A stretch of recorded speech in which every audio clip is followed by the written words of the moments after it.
The December wind howled through the bare branches of Hyde Park as Duke Alexander Beaumont stood at the tall windows of his London mansion, watching the last light of day fade into winter darkness. At 35, he possessed the kind of commanding presence that made other men step aside and women lower their eyes in respectful admiration, tall and broad-shouldered, with raven black hair that showed the first threads of silver at his temples, and eyes the color of storm clouds that seemed to see everything while revealing nothing. 3 years had passed since the carriage accident that had claimed his beloved wife Catherine and their unborn child, yet Alexander still found himself looking for her golden hair in crowded rooms, listening for her laughter in empty corridors. The Duchy of Beaumont was vast and prosperous, his political influence considerable, his wealth beyond measure, but none of it could fill the hollow space where his heart had once been.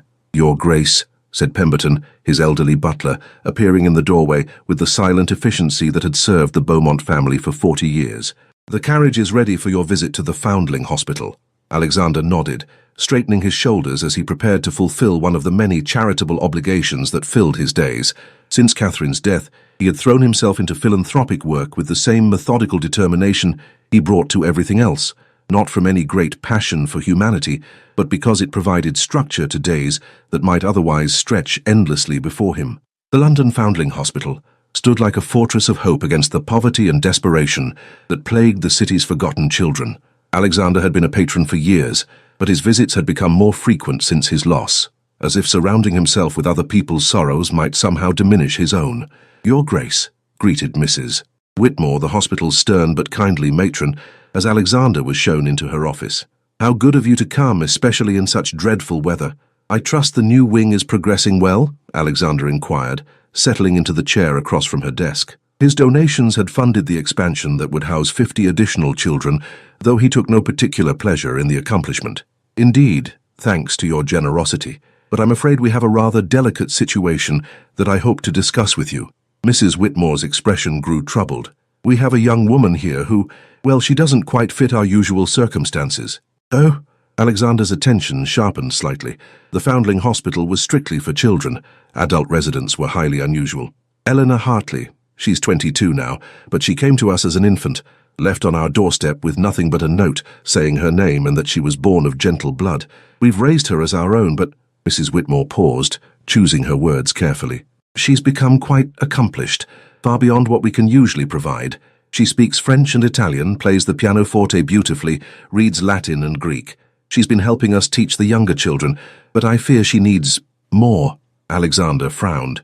How did a foundling acquire such an education? That's just it. She's extraordinary, brilliant really. She taught herself to read by age 4, and every tutor we've brought in for the other children has been amazed by her quick mind. But now, Mrs. Whitmore sighed heavily. "The board is pressuring me to find her a position, a governess role perhaps, or companion to some elderly lady. But Your Grace, she's never lived in the world beyond these walls. She has no family, no connections, no references beyond what we can provide. And you're asking for my assistance in finding her a suitable placement? I was hoping perhaps you might meet her first. I think you would find her quite remarkable, and given your own circumstances, I thought perhaps you might understand what it means to be alone in the world."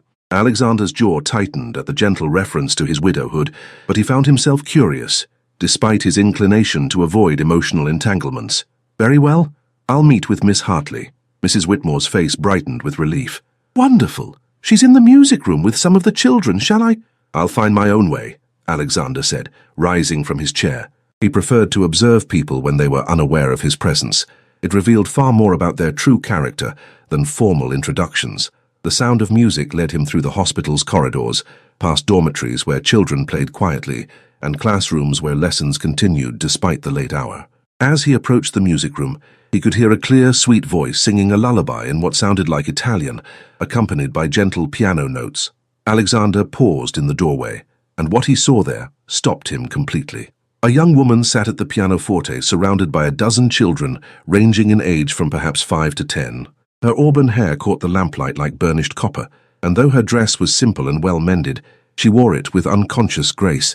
But it was her face that truly captured his attention, heart-shaped and delicate, with large eyes the color of deep forest green, and a mouth that seemed made for smiling. She was beautiful, certainly, but it was more than that. There was something luminous about her, a quality of warmth and gentleness that seemed to radiate outward and draw the children to her like flowers turning toward the sun. As she sang, her fingers moved across the keys with accomplished skill, and her voice carried a purity that made Alexander's chest tighten with unexpected emotion. "And now," she said as the song ended, her voice carrying the cultured accent of the educated classes, "who can tell me what that song was about?" A small boy with tousled brown hair raised his hand eagerly. "It was about stars, Miss Elena, and how they watch over us, even when we're sleeping." "Exactly right, Tommy," Elena replied, her smile transforming her already lovely face into something radiant. "The stars are like guardians, aren't they? Always there, even when clouds hide them from view." "Miss Elena," piped up a little girl with golden curls, "will you sing the one about the princess and the rose garden?" "Tomorrow, sweetheart," Elena said gently. "It's time for you all to get ready for bed now." As the children began to file out, chattering quietly among themselves, Eleanor remained at the piano, her fingers moving absently over the keys in a melancholy melody that seemed to echo the loneliness Alexander recognized in his own heart. "Miss Hartley, is—" Eleanor's hands stilled on the keys, and she turned toward the doorway with a startled expression that quickly shifted to one of polite curiosity. As their eyes met across the room, Alexander felt something shift inside his chest, a stirring he had thought buried forever with Catherine. "Your Grace," Elena said, rising gracefully and offering a perfect curtsy. Mrs. Whitmore mentioned you might visit, but I didn't expect—" She gestured helplessly at her simple surroundings, clearly flustered by his unexpected appearance. "Please don't let me interrupt," Alexander said, stepping into the room. "I was drawn by the music. You have a lovely voice." "Thank you, Your Grace," Elena replied, her cheeks coloring slightly. "The children enjoy their evening songs. It helps them sleep more peacefully." Alexander found himself studying her face, noting the intelligence in her green eyes and the unconscious dignity in her bearing. Mrs. Whitmore had been right. There was something remarkable about this young woman, something that went far beyond her obvious beauty. "Mrs. Whitmore tells me you've been helping with the children's education," he said, moving closer to the piano. "That's quite admirable." "They deserve every opportunity to better themselves," Elena said with quiet passion. "Just because they were born in unfortunate circumstances doesn't mean they're any less capable of learning and growing." "A noble sentiment," Alexander observed. "And what of your own circumstances, Miss Hartley? Mrs. Whitmore mentioned that you're considering other opportunities." Eleanor's expression grew guarded, and she clasped her hands before her in a gesture that spoke of nervous energy carefully controlled. "I am grateful for everything the hospital has given me, Your Grace, but I understand that I cannot remain here indefinitely. I'm exploring possibilities for employment." "What sort of employment?" "A governess position, perhaps, or companion to an elderly lady. I have no family connections to recommend me, but I hope my education might compensate for that disadvantage." Alexander heard the carefully suppressed anxiety in her voice and found himself unexpectedly moved by her situation. Here was a young woman of obvious refinement and intelligence, facing an uncertain future, with nothing but her own abilities to recommend her. "Tell me about your education," he said, settling into a chair near the piano. "Mrs. Whitmore mentioned that it's quite extensive." Elena's eyes lit up at the question, and for the first time since his arrival, she seemed to relax slightly. "I've been fortunate to have access to the hospital's library, and several tutors over the years have been kind enough to include me in their lessons with the children. I speak French and Italian fluently, have a working knowledge of Latin and Greek, and I've studied literature, history, and natural philosophy. Impressive, and music, obviously." "Music has always been my greatest passion," Elena admitted, her fingers unconsciously moving to touch the piano keys. "I taught myself to play by watching others and practicing when the room was empty. It helps when the world feels overwhelming." Alexander recognized the note of loneliness in her voice. It echoed his own too clearly to be missed. "And what would you do if circumstances were different? If you had complete freedom to choose your path?" The question seemed to catch Elena off guard, and she was quiet for a long moment before answering. I've never really allowed myself to think about such things, Your Grace. Dreams seem rather pointless when one's circumstances are so limited." "Humor me," Alexander said gently. "What would bring you joy if anything were possible?" Eleanor looked at him for a long moment, as if trying to determine whether his interest was genuine. Finally she spoke, her voice soft but filled with longing. "I would want to teach. Not just basic letters and numbers, but real education, literature and languages and music. I would want to help children discover the joy of learning, to show them that knowledge can open doors they never imagined existed." She paused, then added quietly, "And perhaps Perhaps I would want a family of my own someday. Children to love and protect and guide. The wistfulness in her voice struck Alexander like a physical blow. Here was a woman who had grown up surrounded by abandoned children, who had dedicated herself to their care and education, yet who had no family of her own, and little prospect of ever having one. "Miss Hartley," he said impulsively, "would you consider a different sort of position? I find myself in need of assistance with my own household." Elena's eyes widened in surprise. "Your Grace, What sort of assistance?" Alexander found himself improvising, driven by an impulse he didn't fully understand. "I have extensive libraries that need organizing, correspondence that requires attention, and, well, Beaumont House has felt rather empty since my wife's passing. I could use someone with your education and refinement to help manage the household's intellectual pursuits." "You're offering me a position in your household?" Elena asked, her voice barely above a whisper. "I am. The salary would be generous. You would have your own quarters, and you would be treated as a valued member of the household rather than merely a servant." Elena stared at him for a long moment, and Alexander could see the conflict playing across her expressive features. Hope warring with caution, gratitude battling with uncertainty. "Your Grace, I don't know what to say. Such an opportunity is far beyond anything I had dared to hope for. But I must ask, why? You don't know me, have no reason to trust me with such responsibilities." Alexander considered the question, surprised by his own motivations. Why was he making this offer to a woman he had just met? Was it simply compassion for her circumstances, or something more? "Because in the brief time I've observed you this evening, I've seen qualities that are rare in any person, regardless of their birth or circumstances. You have intelligence, compassion, and a natural dignity that cannot be taught or acquired. Those are exactly the qualities I need in my household. And you would truly trust me with such a position?" "I would. The question is whether you would trust me to treat you with the respect and consideration you deserve." Elena was quiet for a long moment, her green eyes searching his face as if trying to read his true intentions. Finally she spoke, her voice steady despite the emotion Alexander could see in her expression. "Yes, Your Grace, I would be honored to accept your offer." As Alexander looked into her earnest face, he felt something shift inside him, a crack in the wall he had built around his heart since Catherine's death. He told himself it was merely compassion, a desire to help someone in need, but deep down, he suspected it was something far more dangerous and far more precious than simple charity. "Excellent. I'll speak with Mrs. Whitmore about the arrangements. You can begin next week if that suits you." "It suits me perfectly, Your Grace. Thank you. Thank you for this chance." As Alexander prepared to leave, he turned back to find Elena still standing by the piano, her face radiant with hope and gratitude.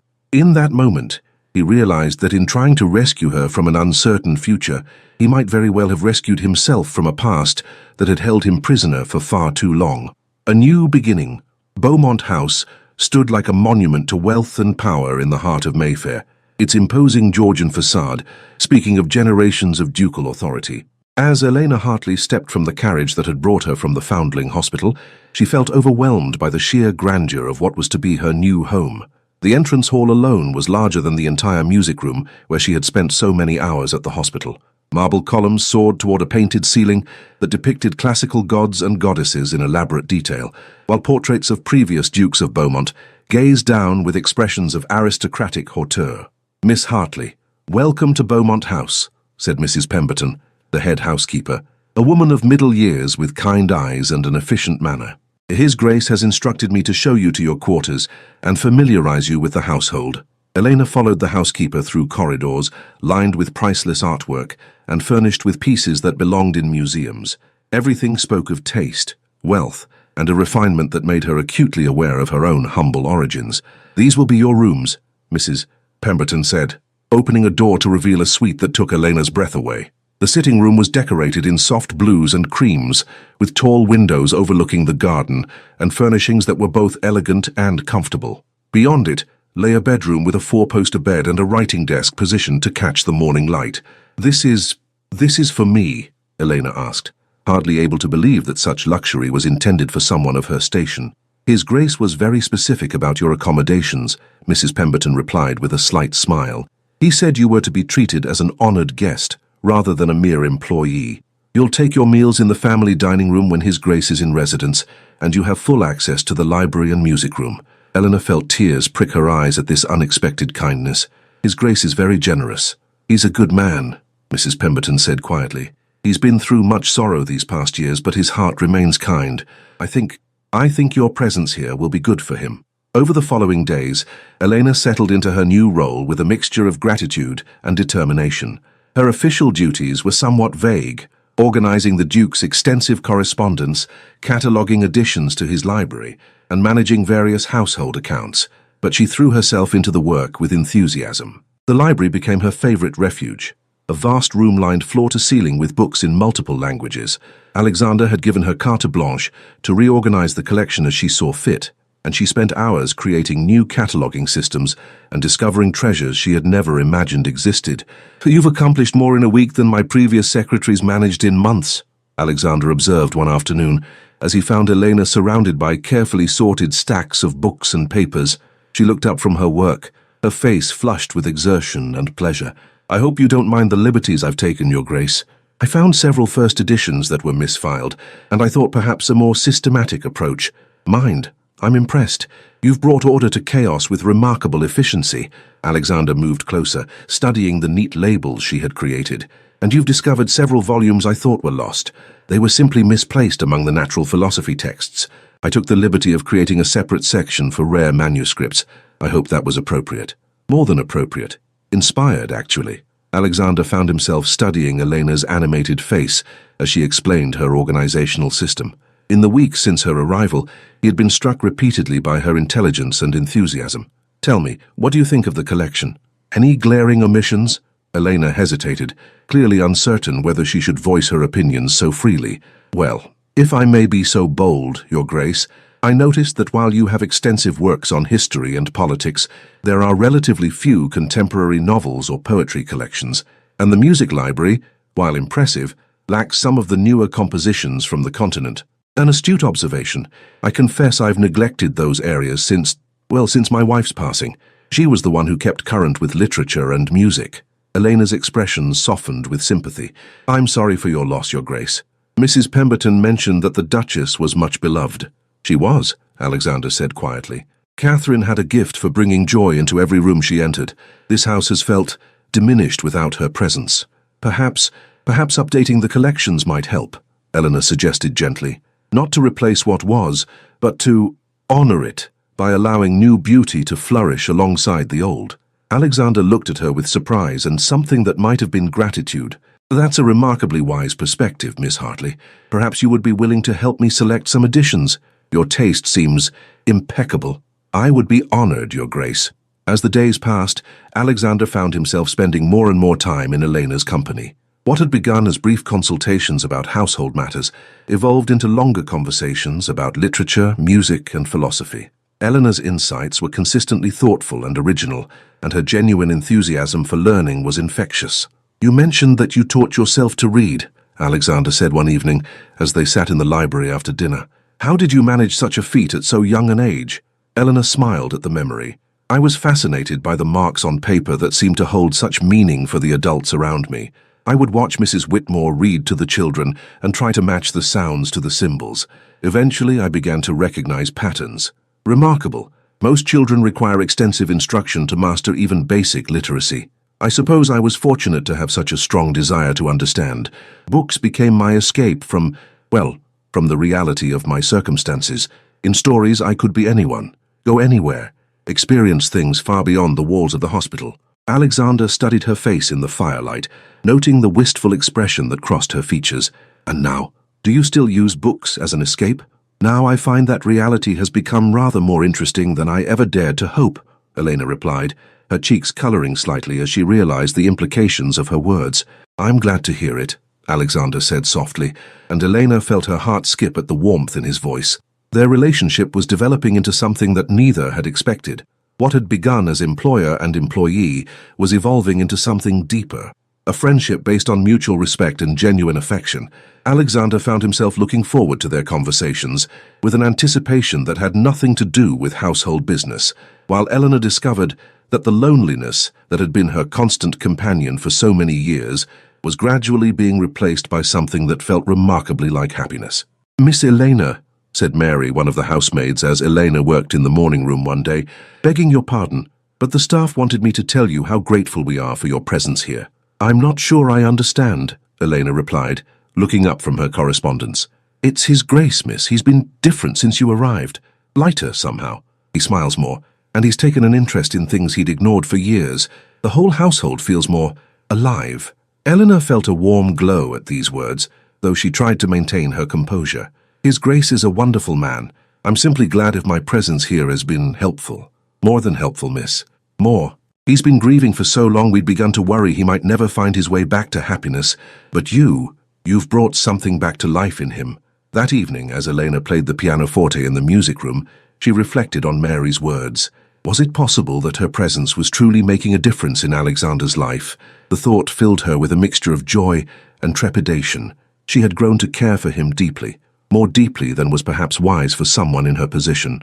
Beautiful, came Alexander's voice from the doorway, and Elena's hands stilled on the keys. Your Grace, I didn't hear you come in. Please, don't stop on my account. What was that piece? Alexander asked, moving into the room with the quiet grace that characterized all his movements. Mozart's Sonata in A Major, Elena replied, her fingers returning to the keys to play a few more measures. I was attempting to work through some of the more challenging passages. Catherine used to play that piece, Alexander said quietly, settling into the chair beside the piano. Though I must say, your interpretation brings something new to it, a depth of feeling that's quite remarkable. Eleanor's hands stilled completely at the mention of his late wife. I'm sorry, Your Grace. I didn't realize I can choose different pieces if this brings painful memories. No, please, Alexander said quickly. The memories aren't painful anymore, not when the music is played with such skill and sensitivity. It's as if you're helping me remember the joy Catherine found in music, rather than just the loss of it. Eleanor looked at him with surprise and something that might have been hope. I would never want to intrude upon your memories of the Duchess. You're not intruding, Elena, Alexander said, using her given name for the first time. You're helping me find my way back to things I thought I'd lost forever. The intimacy of hearing her name on his lips sent a shiver through Elena that had nothing to do with the cool evening air. Alexander, she said softly, testing the sound of his name without his title. Yes, he replied, his storm-grey eyes meeting hers. I think it's time we dispensed with formality, don't you? We've become friends, I hope. Friends, Elena repeated, though the word felt inadequate for the complex emotions she was experiencing. Yes, I would like that very much. Elena, Alexander said, his voice carrying a note of uncertainty that was unlike his usual confident manner.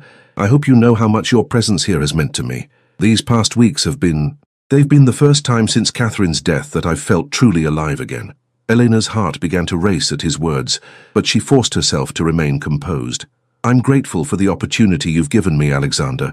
This position, this home, it's more than I ever dared to dream of. It's not just the position, Alexander said, rising from his chair and moving closer to the piano.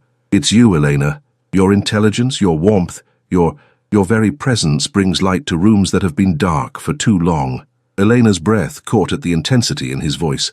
Alexander, forgive me, he said quickly, stepping back. I don't mean to make you uncomfortable. I know the difference in our stations makes such feelings inappropriate. It's not the difference in our stations that concerns me, Eleanor said quietly, rising from the piano bench to face him. It's the fear that I might be a poor substitute for what you've lost. Alexander's eyes widened at her words. Elena, you could never be a substitute for anyone. You are entirely yourself, and that is precisely what makes you so extraordinary. But your wife, Catherine, will always hold a place in my heart, Alexander said gently. But the heart, I'm discovering, has room for more than one love. What I feel for you doesn't diminish what I felt for her. It's something entirely new and precious in its own right. Elena felt tears gathering in her eyes at his words. Alexander, are you saying?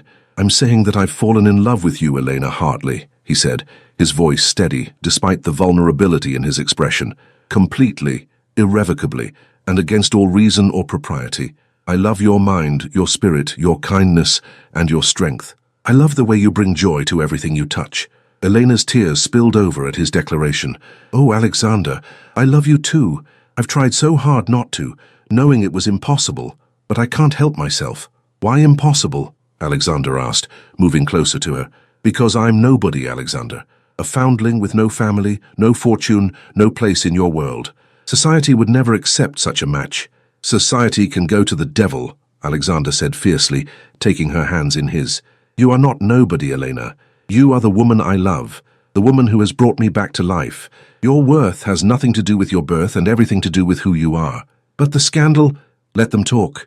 I've spent 3 years living in the shadow of grief, and I refuse to spend the rest of my life living in the shadow of other people's opinions. Elena, will you marry me? Elena stared at him in shock. Alexander, you can't be serious. A duke doesn't marry a foundling. This duke does, Alexander said firmly. Elena, I'm asking you to be my wife, my duchess, my partner in everything. Will you have me? Elena looked into his storm-grey eyes and saw nothing but love and determination. Yes, she whispered. Yes, Alexander, I will marry you. When he kissed her, it was with a passion and tenderness that took her breath away. In that moment, surrounded by the music and memories of the past, but looking toward a future filled with love, Eleanor felt as though her entire life had been leading to this single, perfect moment. Society's storm. The announcement of the Duke of Beaumont's engagement to Miss Elena Hartley sent shockwaves through London society that reverberated from the drawing rooms of Mayfair to the coffee houses of the city. Within hours of the notice appearing in the Morning Post, every fashionable household in London was buzzing with speculation, outrage, and barely concealed glee at the scandal. "Hey, foundling!" exclaimed Lady Pemberton to her circle of friends over tea in her elegant drawing-room. "The Duke of Beaumont, one of the wealthiest and most powerful men in England, is to marry a woman of no family, no fortune, no connections whatsoever. Surely there must be some mistake," said Lady Ashford, though her tone suggested she was rather enjoying the drama. "Perhaps she's the natural daughter of some nobleman, and the Duke knows something we don't." "I made inquiries," Lady Pemberton replied with the satisfaction of someone who prided herself on knowing everyone's business. "She was left at the Foundling Hospital as an infant with nothing but her name. No indication of parentage, no hint of noble blood. She's been raised as a charity case her entire life." "How absolutely shocking," murmured Lady Thornton. "What can the Duke be thinking? Surely grief has affected his judgment. Or perhaps the girl has other talents that have clouded his reason," Lady Pemberton said with a meaningful look that made her companions gasp with delicious horror. Meanwhile, at Beaumont House, Alexander and Elena were dealing with the immediate consequences of their announcement. The Morning Post had brought a flood of letters, some congratulatory, but many expressing shock, disappointment, or outright condemnation. "Listen to this one," Alexander said grimly as he read from one of the letters. "Your Grace, as a longtime friend of your family, I feel compelled to express my concern about your recent announcement. Surely you cannot intend to actually go through with this ill-advised match. The damage to your reputation and standing in society would be irreparable." Eleanor, who had been trying to maintain her composure as they worked through the correspondence together, felt her heart sink. "Perhaps they're right, Alexander. Perhaps we should reconsider." "Absolutely not," Alexander said firmly, setting the letter aside and taking her hands in his. "Elena, I won't let the narrow-minded prejudices of society dictate my happiness or yours. We love each other, and that's all that matters. But the consequences will be temporary. Society loves a scandal, but they love a love story even more. Once they see how happy we are together, once they get to know you as I do, they'll come around." Elena wished she could share Alexander's optimism, but the hostile tone of many of the letters they had received suggested that society's acceptance would not come easily, if at all. Their first real test came that very evening, when they attended Lady Ashford's weekly soirée, their first public appearance as an engaged couple. Elena had spent hours preparing, with the help of a lady's maid Alexander had hired specifically for her, and she looked every inch the Duchess-to-be in a gown of deep emerald silk that complemented her auburn hair and green eyes. "You look absolutely radiant," Alexander said as he helped her from their carriage. "Remember, you belong here as much as anyone else. More than most, in fact." Eleanor nodded, trying to project a confidence she didn't feel as they approached the Ashford mansion. The moment they were announced, she felt the weight of dozens of stares, heard the whispered conversations that stopped abruptly as they passed. "Your Grace, Miss Hartley," Lady Ashford greeted them with a smile that didn't quite reach her eyes. "How delightful to see you both. Congratulations on your engagement." "Thank you, Lady Ashford," Eleanor replied graciously, though she could feel the curious and often hostile gazes of the other guests. As they moved through the room, the reactions were mixed, but generally cool. Some guests offered polite congratulations, while clearly struggling to hide their shock. Others simply stared, and a few turned away entirely, making their disapproval obvious. "Miss Hartley," said Lord Pemberton, approaching with his wife in tow, "I understand you've been working in His Grace's household. How industrious of you." The condescension in his tone was unmistakable, and Elena felt Alexander tense beside her.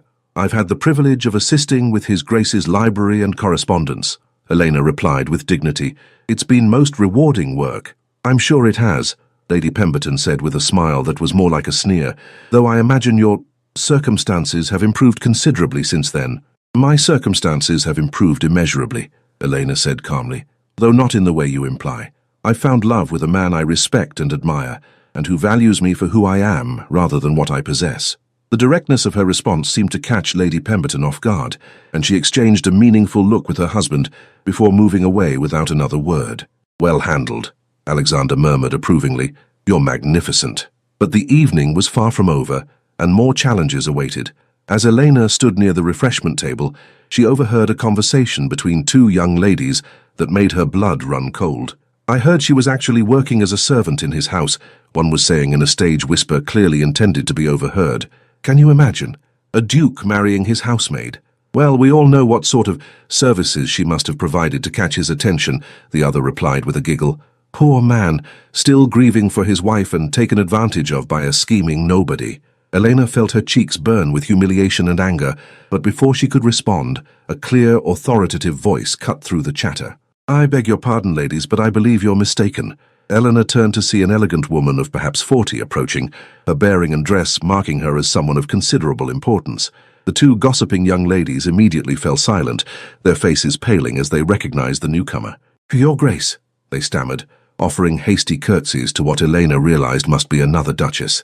"Miss Hartley was not employed as a servant in the Duke of Beaumont's household," the woman continued coolly. "She was engaged as a companion and assistant, a position that speaks to her education and refinement. Furthermore, I find your implications about her character both unfounded and ungentlemanly, or should I say, unladylike." The two young women mumbled apologies and hurried away, leaving Elena alone with her unexpected defender. "Thank you," Elena said gratefully, "though I'm afraid I don't know to whom I owe such kindness." "Victoria Whitmore, Duchess of Marlborough," the woman replied with a warm smile. "And you, my dear, are exactly as Alexander described you, beautiful, gracious, and far too good for the likes of those silly chits.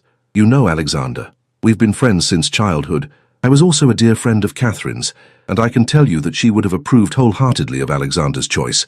She always said he needed someone with intelligence and spirit to match his own." Elena felt tears of gratitude spring to her eyes. "Your Grace, I don't know what to say." "Say nothing, my dear. Simply hold your head high and remember that true worth has nothing to do with birth or fortune. Alexander sees that in you, as do I, and as will anyone else with sense." The Duchess of Marlborough's support proved to be a turning point in the evening. Word of her defense of Elena spread quickly through the gathering, and several other guests approached to offer more genuine congratulations. Not everyone was won over, but Elena began to feel that perhaps she and Alexander might weather this storm after all. "How are you holding up?" Alexander asked as they finally prepared to leave. "Better than I expected," Elena replied honestly, "though I suspect tonight was just the beginning." "Indeed it was, but you handled yourself beautifully, and you've gained some powerful allies." Victoria Marlborough's support alone will open many doors.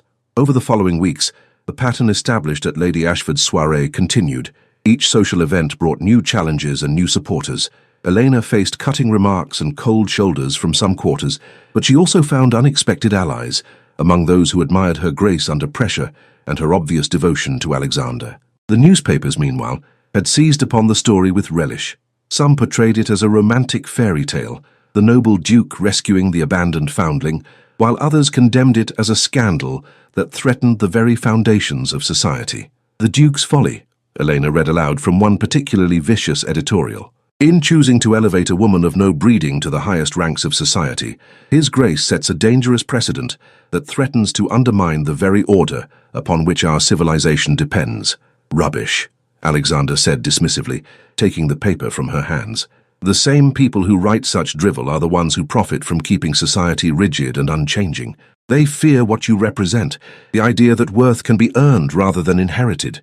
But what if they're right, Alexander? What if I can never truly belong in your world? Then we'll create our own world," Alexander said firmly, pulling her into his arms.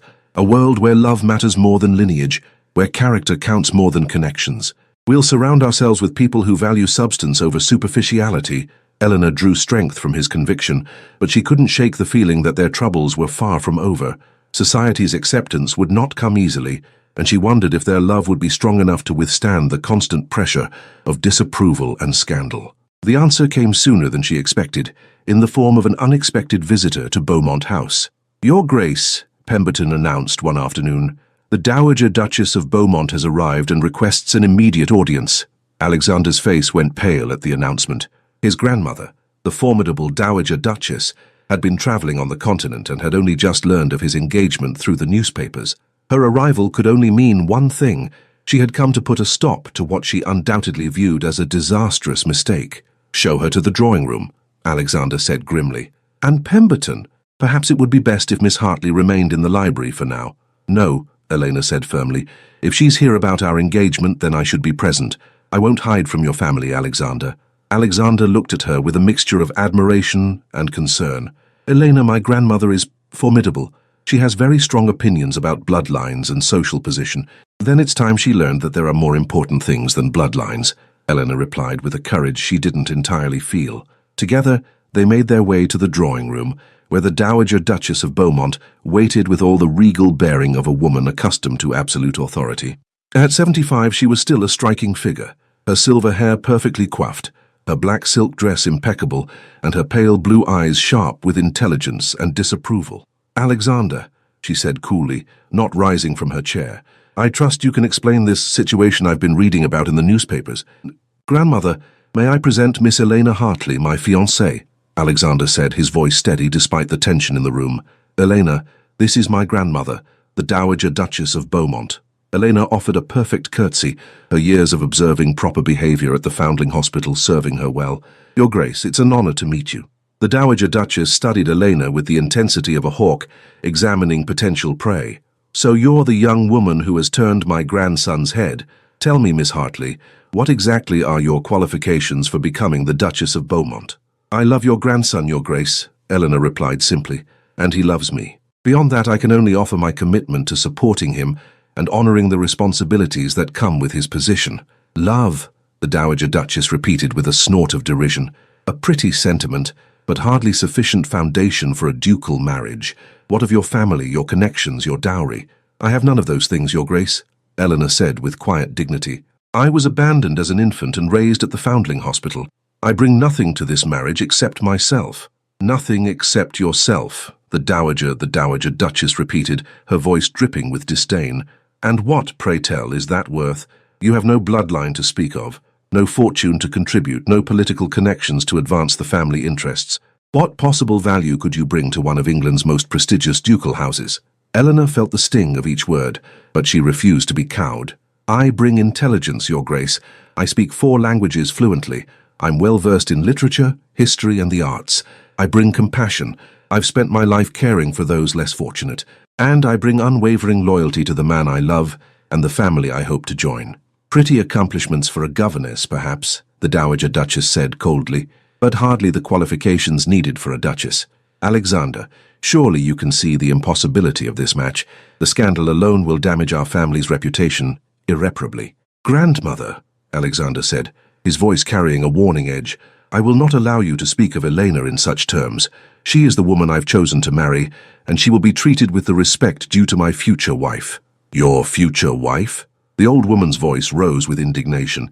"Alexander, you cannot be serious about actually going through with this farce. Surely this is merely some temporary infatuation, brought on by grief and loneliness." "This is not infatuation, and it is certainly not temporary," Alexander replied firmly.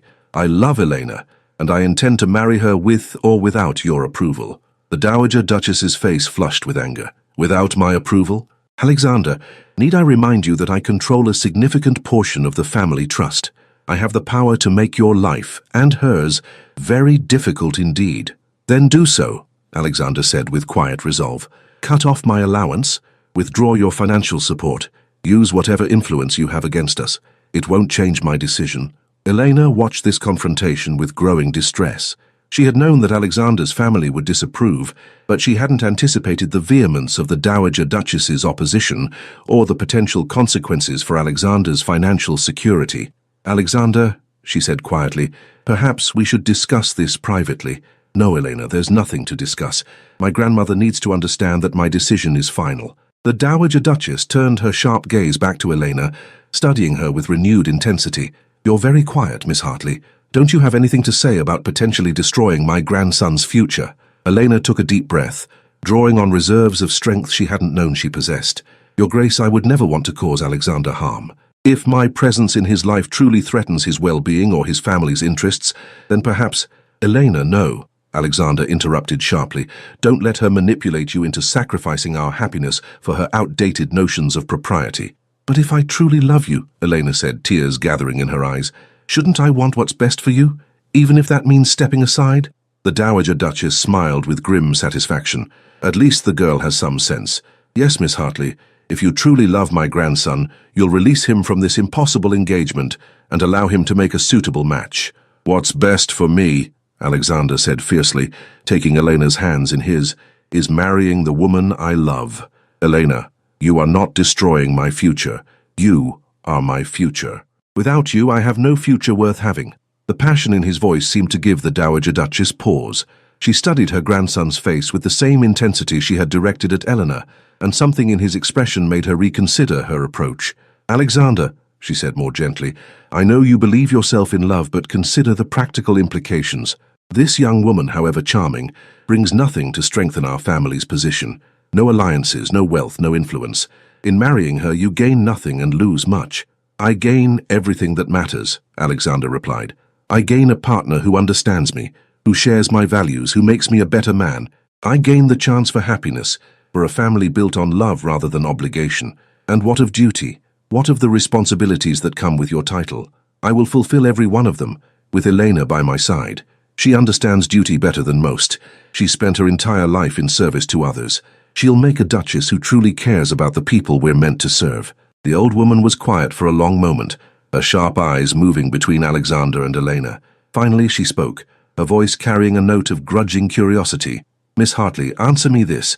If you marry my grandson, you will face constant scrutiny, endless criticism and social ostracism from many quarters. Are you prepared for such a life?" Eleanor met the Dowager Duchess's gaze steadily.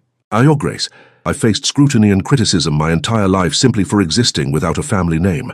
I've learned that the opinions of those who judge based on circumstances beyond one's control are not worth fearing.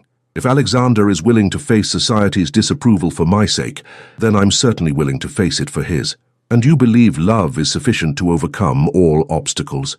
"I believe love, combined with mutual respect, shared values and unwavering commitment, can overcome any obstacle," Elena replied.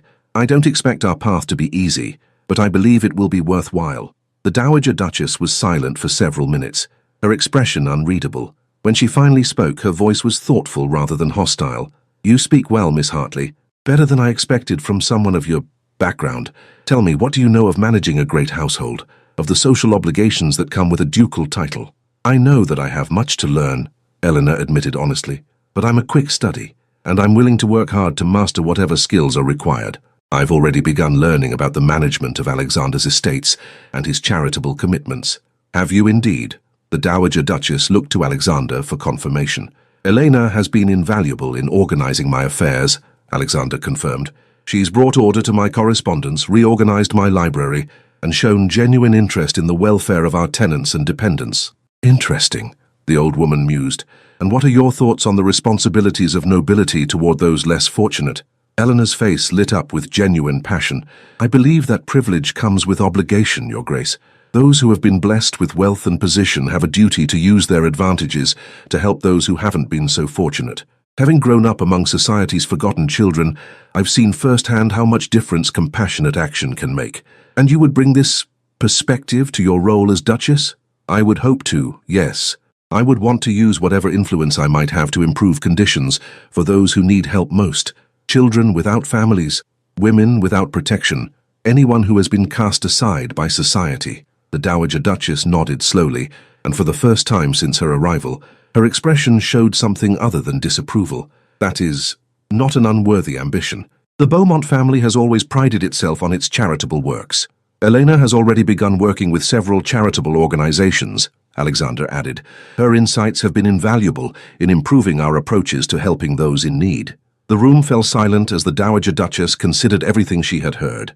Elena held her breath, knowing that this formidable woman's decision could make the difference between acceptance and a lifetime of family opposition. "Miss Hartley," the old woman said finally, "I will not pretend that I approve of this match. Your lack of family connections and social standing will create difficulties that a more conventional choice would not. However," she paused, choosing her words carefully, "I can see that you are not the fortune-hunting adventuress I expected. You have intelligence, dignity, and what appears to be genuine affection for my grandson." Elena's heart began to race with hope. "Your Grace." "Furthermore," the Dowager Duchess continued, "Alexander has made it clear that he will proceed with or without my blessing. Given that reality, I prefer to maintain my influence within the family rather than lose it through stubborn opposition." Alexander stepped forward, his expression cautiously hopeful. "Are you saying—" "I'm saying that I will not oppose this marriage," the Dowager Duchess said firmly. "However, I have conditions." "What conditions?" Elena asked, though she would have agreed to almost anything at this point. "First, you will receive proper instruction in the duties and expectations of a duchess. I will arrange for you to be taught by the finest tutors in matters of protocol, estate management, and social obligations." "I would welcome such instruction," Elena said gratefully. "Second, the wedding will be conducted with all the pomp and ceremony befitting a ducal marriage. We will not skulk about as if ashamed of the match. If we're to face society's judgment, we'll do so with heads held high." Alexander smiled at this unexpected show of family pride. "Agreed." "Third, and most importantly," the Dowager Duchess fixed Elena with a stern look, "you will prove yourself worthy of the Beaumont name through your actions, not just your words.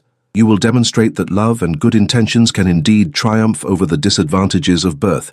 "I will spend my life trying to prove myself worthy," Elena promised solemnly. The Dowager Duchess studied her for a final moment, then nodded decisively. "Very well. You have my conditional acceptance, Miss Hartley. Don't make me regret it." As the formidable old woman prepared to leave, she turned back to Alexander with something that might have been approval in her eyes. "You've chosen a challenging path, Alexander, but perhaps not an unwise one. This young woman has spirit. She'll need it for what lies ahead." After she left, Eleanor collapsed into a chair, emotionally exhausted by the confrontation. "I can't believe she actually gave her consent," she said weakly. "Conditional consent," Alexander corrected with a smile.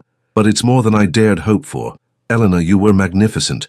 You faced down the most intimidating woman in England and won her respect." "I'm not sure won is the right word," Elena said with a shaky laugh. "I think she simply decided I might be trainable." "Then we'll make sure her faith is justified," Alexander said, pulling her into his arms. "Together we'll show society that true nobility comes from the heart, not from bloodlines." The wedding of the century. The weeks following the Dowager Duchess's conditional acceptance passed in a whirlwind of preparation. True to her word, the formidable matriarch arranged for Elena to receive intensive instruction in the duties and expectations of a duchess. Every morning brought new tutors, experts in protocol, estate management, political awareness, and social graces. "Remember, Your Grace to be," said Madame Rousseau, the French-born instructor in court etiquette. "When presented to royalty, the depth of your curtsy must be precisely calibrated to their rank. Too shallow shows disrespect, too deep suggests servility." Elena practiced the intricate movements until they became second nature, though she sometimes felt overwhelmed by the sheer number of rules governing every aspect of aristocratic life. Fortunately, her quick mind and years of careful observation served her well, and she absorbed the lessons with remarkable speed. "You're a natural," observed Mrs. Pemberton as Elena demonstrated her mastery of a complex seating arrangement for a formal dinner. "I've seen ladies born to the nobility who never managed such precision." Meanwhile, preparations for the wedding itself had taken on a life of their own. The Dowager Duchess had meant what she said about conducting the ceremony with full ducal pomp, and no detail was too small for her attention. "The guest list now stands at 400, she announced during one of her daily planning sessions with Elena and Alexander. "Every important family in England will be represented, along with several foreign dignitaries." Elena felt a flutter of anxiety at the thought of so many eyes upon her. "Your Grace, perhaps a smaller, more intimate ceremony." "Absolutely not," the old woman said firmly. "We will not give society the impression that we're ashamed of this match. You will be married in Westminster Abbey with all the ceremony due to a duchess, and society will see that the Beaumont family stands united behind this union." The wedding dress alone became a subject of intense scrutiny. The Dowager Duchess insisted on commissioning the finest dressmakers in London, and the result was a creation of breathtaking beauty. Ivory silk embroidered with silver thread, adorned with pearls and diamonds, that had belonged to generations of Beaumont duchesses. "It's too much," Elena protested as she stood for yet another fitting. "I feel like I'm playing dress-up in someone else's clothes." "You are not playing dress-up," the Dowager Duchess said sharply. "You are claiming your rightful place as the next Duchess of Beaumont. These jewels, this dress, they represent centuries of tradition that you are now part of." Eleanor looked at herself in the mirror and tried to see what others would see. Not the foundling from the hospital, but a woman worthy of becoming a duchess. It was a transformation that went far deeper than clothing and jewels. As the wedding date approached, society's reaction remained mixed but increasingly curious. The initial shock had given way to fascination, and many who had initially condemned the match now found themselves eager to witness what was being called the wedding of the century. "The betting books at White's are taking wagers on everything from whether you'll actually go through with it to how long the marriage will last," Alexander reported with amusement after a visit to his club. "How encouraging," Elena replied dryly. "And what are the odds in our favor?" "Actually quite good, thanks to some unexpected support. It seems the Duchess of Marlborough has been singing your praises to anyone who will listen, and several other influential ladies have followed her lead." Indeed, Eleanor had found allies in unexpected quarters. The Duchess of Marlborough had become a true friend, introducing her to other progressive-minded members of society who valued character over pedigree. Lady Catherine Ashford, despite her initial coolness, had warmed to Elena after witnessing her grace under pressure. Even some of the younger generation, particularly those who had grown up reading romantic novels, found the love story irresistibly appealing. "You've become quite the sensation," Victoria Marlborough told Elena during a visit. "Half of society is scandalized, the other half is enchanted, and everyone is talking about you. It's exactly what we need to shift the conversation from your origins to your character." The night before the wedding, Eleanor found herself unable to sleep. She stood at the window of her chamber, looking out at the London streets and thinking about the extraordinary journey that had brought her to this moment. Tomorrow, she would become a duchess, something that would have been unimaginable just months ago. A soft knock at her door interrupted her reverie. "Come in," she called softly. To her surprise, it was the Dowager Duchess who entered, carrying a small velvet box. "I thought you might be having difficulty sleeping," the old woman said, with unexpected gentleness. "I remember my own wedding night. The mixture of excitement and terror was quite overwhelming. I keep thinking I'm going to wake up and find this has all been a dream," Elena admitted. "It's not a dream, child. Tomorrow you become part of our family, with all the privileges and responsibilities that entails." The Dowager Duchess held out the velvet box. "This belonged to Alexander's mother, my daughter-in-law. I want you to have it." Eleanor opened the box to reveal an exquisite sapphire necklace, the stones deep blue and perfectly matched. "Your Grace, this is too precious." "It belongs to the Duchess of Beaumont," the old woman said firmly. "Tomorrow that will be you. Elena, I want you to know I was wrong about you, not about the challenges you'll face. Those are real, but I was wrong about your character, your strength, your worthiness to bear our name." Eleanor felt tears gathering in her eyes. "Thank you, Your Grace. That means more to me than you can know. You've earned it, child. Now try to get some rest. Tomorrow will be a long day, but it will also be the beginning of your new life." The morning of the wedding dawned clear and bright, as if the weather itself was blessing the union. Eleanor woke to find her chamber filled with flowers and bustling with activity, as her lady's maid and several assistants prepared for the elaborate process of getting her ready. The transformation took hours. The intricate styling of her hair, the careful application of subtle cosmetics, the donning of the magnificent wedding dress with its countless buttons and layers. When it was finally complete, Elena hardly recognized herself in the mirror. "You look like a princess from a fairy tale," breathed her maid, and Elena had to admit that the reflection staring back at her did seem to belong to someone from a storybook rather than a foundling hospital. The journey to Westminster Abbey was surreal. Crowds lined the streets to catch a glimpse of the bride, and Elena was amazed by the mixture of curiosity, admiration, and even cheering that greeted her passage.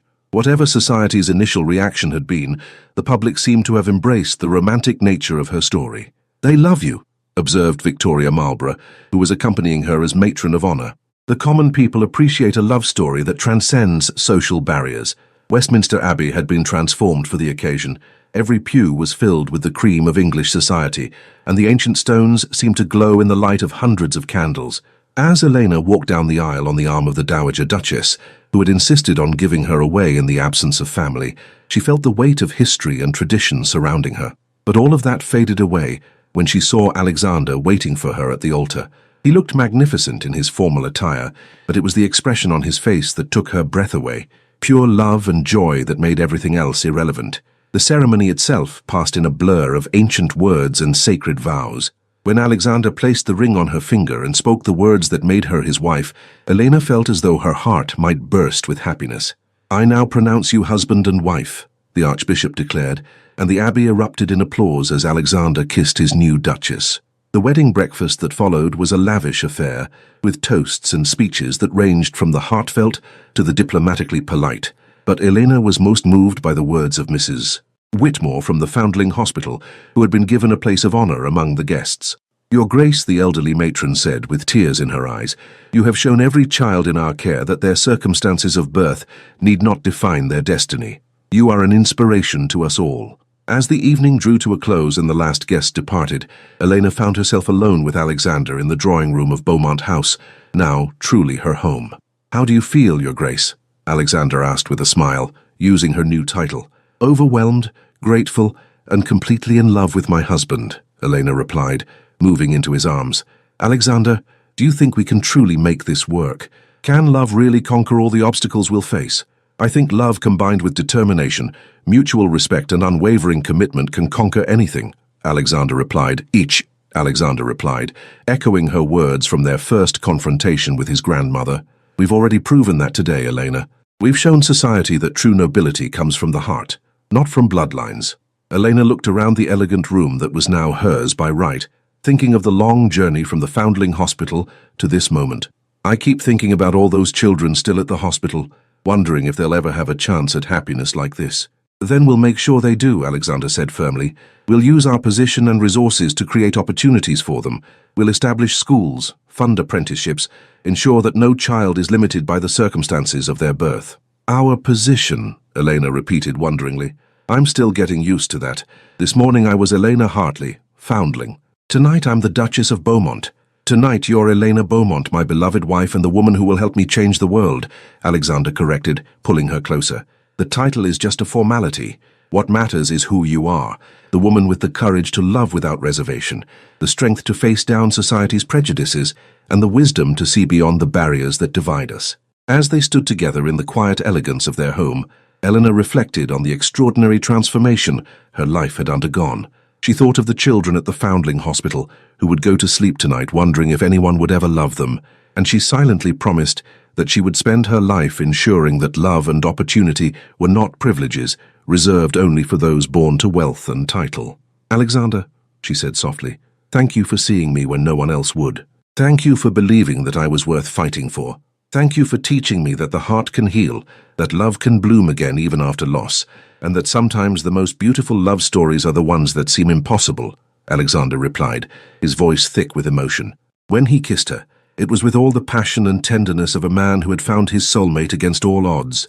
In that kiss was the promise of a future built on love rather than obligation, on shared dreams rather than social expectations. 5 years later, the gardens of Beaumont House had been transformed into a wonderland of children's laughter and joy. The annual summer party for the children of the Elena Beaumont Foundation for Orphan Children had become one of London's most anticipated charitable events, drawing support from the highest levels of society. Elena, now 27 and radiant with the confidence that came from 5 years of successfully fulfilling her role as Duchess, moved through the crowd with practiced grace. Her emerald silk gown was elegant but practical, chosen specifically to allow her to play games with the children without concern for propriety. "Mama Elena! Mama Elena!" called a chorus of young voices as a group of children from the Foundation's newest school ran toward her. Elena's heart swelled as she knelt to embrace them. The title Mama Elena had emerged naturally among the hundreds of children whose lives had been touched by her foundation's work, and she treasured it more than any formal title. "Look what I made for you," exclaimed little Sarah, a girl of perhaps 8 who had been rescued from the streets just months earlier. She held up a carefully crafted paper flower, painted in bright colors. "It's absolutely beautiful, darling," Elena said, accepting the gift with the same reverence she would show to the finest jewelry. "I shall treasure it always." "Your Grace," came a familiar voice, and Elena turned to see Mrs. Whitmore approaching with a warm smile. The elderly matron, now retired but still actively involved in the Foundation's work, had become like a mother to Elena over the years. "Mrs. Whitmore, how wonderful to see you. Elena said, rising to embrace the woman who had shaped so much of her early life. "Are you enjoying the party?" "How could I not? To see what you and His Grace have accomplished. Eleanor, my dear, you've created something truly miraculous. 5 schools, 3 orphanages, apprenticeship programs that have placed over 200 young people in respectable trades. It's beyond anything I ever dreamed possible." Eleanor's eyes sparkled with pride and satisfaction. "We've only just begun, Mrs. Whitmore. Alexander and I have plans for expansion throughout England, and we're working with Parliament on legislation to improve conditions for all orphaned children. And your own family. Any news to share?" Mrs. Whitmore asked with a knowing smile. Elena's hand moved instinctively to her still flat stomach, where the earliest signs of new life were just beginning to make themselves known. "Perhaps by Christmas there will be news to celebrate," she said with a secretive smile. "Elena," Alexander's voice carried across the garden, and she turned to see her husband approaching with their newest ward, a boy of perhaps 10 who had been living on the streets until the Foundation's outreach workers found him. "Thomas here has something he'd like to ask you," Alexander said, his hand resting protectively on the boy's shoulder. The child looked up at Elena with a mixture of hope and fear that she recognized all too well. "Your Grace, they said you might let me stay at one of your schools. I can read a little, and I'm good with numbers, and I promise I'll work hard." Eleanor knelt down to the boy's level, her heart breaking at the desperate hope in his young face. "Thomas, of course you may stay. More than that, you're going to thrive. We'll make sure you get the education you deserve, and when you're ready, we'll help you find your place in the world." The transformation in the boy's face was immediate and profound. The fear melted away, replaced by a joy so pure it brought tears to Elena's eyes. "Really? You mean it?" "I mean it with all my heart," Elena assured him. "Welcome to our family, Thomas." As the afternoon wore on, Elena found herself reflecting on the extraordinary journey that had brought her to this moment. The shy, uncertain foundling who had once wondered if she would ever belong anywhere had become a woman who created belonging for others. "Penny, for your thoughts?" Alexander asked, joining her on the terrace as the party continued in the gardens below. "I was thinking about how different everything is from what I imagined my life would be," Elena replied, leaning into his embrace. "5 years ago I thought the greatest happiness I could hope for was a position as a governess. Now you're changing the world," Alexander finished. "Elena, do you have any idea how proud I am of you? Not just as my wife, but as the remarkable woman you've become." "We've become remarkable together," Elena corrected.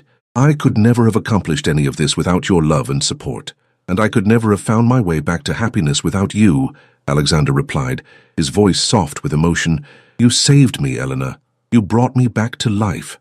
As they stood together, watching the children play in their garden, Elena felt a deep sense of completion. She had found not just love, but purpose. Not just a family, but a mission. Not just acceptance, but the power to create acceptance for others. "Alexander," she said softly, "I have something to tell you." He turned to look at her, noting the special glow in her eyes that he had learned to recognize. "Elena, we're going to have a baby," she whispered, her face radiant with joy. "Our child will grow up knowing they are loved, wanted, and valued. Everything I never had but always dreamed of giving." Alexander's response was to sweep her into his arms and spin her around, his laughter mixing with hers as they celebrated this newest blessing. When he set her down, his eyes were bright with tears of happiness. "Our child will be so lucky to have you as a mother," he said, his hands gentle on her face. "They'll grow up in a world where love matters more than lineage, where character counts more than circumstances of birth. They'll grow up knowing that true nobility comes from the heart," Elena added, echoing the words that had become their family motto. As the sun began to set over their garden party, painting the sky in shades of gold and rose, Elena reflected on the incredible journey that had brought her from abandonment to abundance, from loneliness to love, from uncertainty to unshakable purpose. She had learned that love could indeed conquer all obstacles when it was combined with courage, determination, and an unwavering belief in the worth of every human soul. She had discovered that true nobility was not inherited, but earned through acts of compassion and service. Most importantly, she had proven that the circumstances of one's birth need not determine the trajectory of one's life. With love as her guide and Alexander as her partner, she had transformed not just her own destiny, but the destinies of countless others. The abandoned foundling had become a duchess, but more than that, she had become a beacon of hope for all those who dared to dream beyond their circumstances. And in the golden light of that perfect evening, surrounded by the laughter of children who now had hope because of her courage, Elena Beaumont knew that she had found her true calling. Love had indeed conquered all, and in doing so had created a legacy that would endure for generations to come. If this tale of love transcending social barriers, the transformative power of seeing worth where others see worthlessness, and the beautiful truth that nobility of spirit matters more than nobility of birth has moved you, please give this video a like and subscribe to our channel for more compelling historical romances. Share your thoughts in the comments below. What did you think of Elena's journey from foundling to duchess? How did you feel about Alexander's willingness to defy society for love? Your engagement helps us continue bringing you stories that explore themes of social justice, the true meaning of worth, and the incredible power of love to change not just individual lives, but entire communities. Thank you for joining us in this tale of an abandoned young woman who found not just love but purpose, and until our next inspiring adventure unfolds,